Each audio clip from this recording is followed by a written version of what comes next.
I woke up at 7. I wanted to make it to the Allen Church's food pantry, which was being organized around 8:30 on Mondays. I knew that it had been snowing yesterday and that I would have to shovel the snow today. Put my clothes on, stepped outside, and realized how high the snowdrifts were. They were top of the boot high in most places.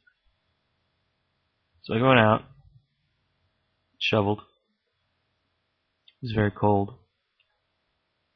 So cold, in fact, that I had to change from my leather gloves to my snow gloves, because my hands had started to become numb. So I'm out there shoveling. The top part was the freshest powder. The bottom, it started to become an icy mass.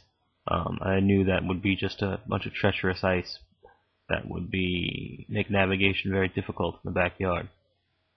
So I set about trying to clear it and building a new Mount Addy sleigh. I couldn't help but notice that I wasn't even remotely done, and it had already wound up being 8:20.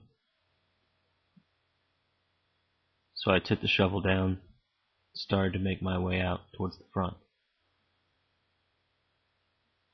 As I started to make my way out, I realized that there were only these little narrow lanes where the wheels cleared the paths in the street because the street sweepers hadn't been through yet. Those plows that are attached to those waste management trucks hadn't been through these streets. And I realized that if they hadn't even cleared out these streets yet, there was probably no way that volunteering event was probably going to go be on schedule for today. No one probably would have been able to make it out in this sort of weather. Sidewalks weren't certainly not clear. And I went out there doing my little knee-high dance, the high knees like you're a football player training. Started to make my way down Linden. I got a pang of guilt. I realized that I hadn't even finished the work that I had started at home. And that if my first priority, which was home, my second priority, which was the greater area beyond my home, I had to remember that was always a secondary priority, and making sure that the ways were always passable at home was the first priority. So I had to abandon that effort. So I went back in, warmed up, realized the snow was still falling. There's really no reason to shovel the walks now. So and I waited. Minutes swept down the hourglass into hours, making their little piles, and the piles that I had cleared away were added to my new powdery mix. Around 11 or so, got yelled to from downstairs, for I was upstairs.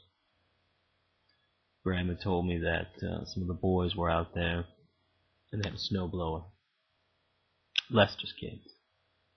Looked out the window and I saw them, and realized that couldn't just let these comrades be out there in the snow.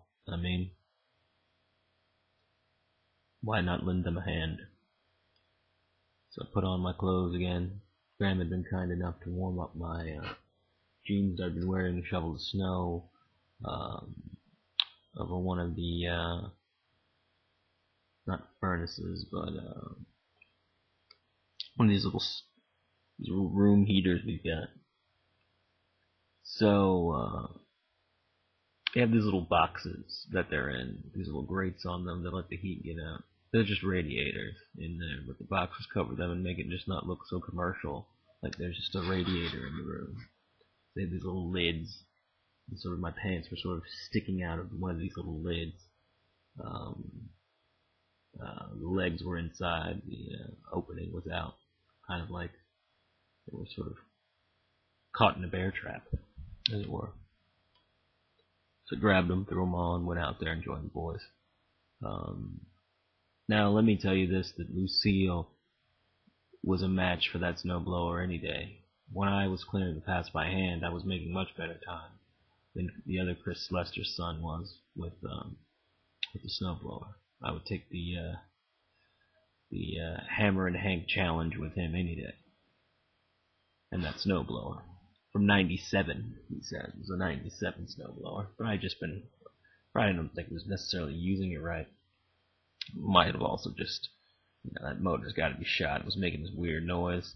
The car that was perennially trapped in the wrong gear. So there I was, cleaning out the front, helping these guys out, who were helping me out. And I'm out there. Got to the point where I told one of the boys to run inside and grab some salt so they could be salting the walks as I was clearing them off. We made nice work of it, as teams usually do.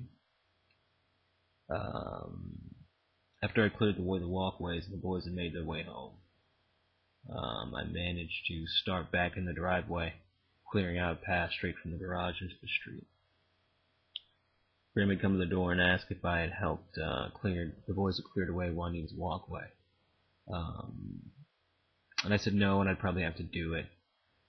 I assumed she was inside, so I'd at least have time to clear out, what I was working on in the driveway and then make my way over there. Maybe about 10 or 15 minutes of me working if she shows up. I see her just kind of walking out of a car, making her way through it. As I start walking over there to match her strides, we get to the little pathway, well, it should have been a pathway that was just nothing but drift, where you couldn't tell where the grass ended and the pathway began. It was very high. I knew that since that car had left, she was better off just going inside, so I just told her to walk through the previously stepped in parts, which had left their own little divots in the snow. Just walk on those, so I wouldn't have time to clear it while she sort of stood out there and waited. She went inside, and then I shoveled it back for her, so she'd be able to clear a way to get out if she needed to get out later. Went back, finished up the yard, the driveway. After the driveway was done, I went out into the backyard and started working out there, clearing things as it were. The wind was fierce. Kept kicking dust in your eye. You could barely see. I remember when I wore it out the first time around 7 in the morning, hat kept slipping down over my eyes. It's as if the hood I was wearing kept slipping it down, getting weighed down by the wind and the cold and the wet.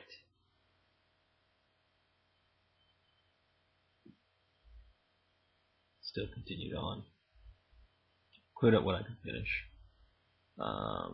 Made sure that driveway was clear and that she could have backed the car out. It's a funny thing when you're doing the snow. It's so easy to do the minimum. So easy to just clear a little narrow walkway and not open it up. It's so easy to cheat yourself when you're out there. Put it in a corner somewhere, try to hide it, try to save yourself from walking back to your big pile. It's very easy to do that. But I knew that with the snow and the way that the weather was getting colder, it was accumulating on the bottom. And if you let snow, this slush, accumulate on the bottom, it turns to ice. And it makes a deceptive little trap for you. As your foot slips through the powder and can't help but make its way down to this ice-packed bottom, and you lose your footing. The good thing is the powder will cushion your fall. The bad thing is you never could have seen that fall coming. So I tried to make sure that during this trip, and this cleanup, shoveled as deeply into the walkways as I could, so that when I was finished, for instance in the driveway looked like only a hard rain. It had recently rained and the rain had evaporated, but the ground was still wet, as opposed to any sort of, grayish white mix that would have been left on the ground, which I knew would immediately turn into snow. Would immediately turn into ice, and a very dangerous ice, with that gray snowish mix turned into. And I'll have none of that.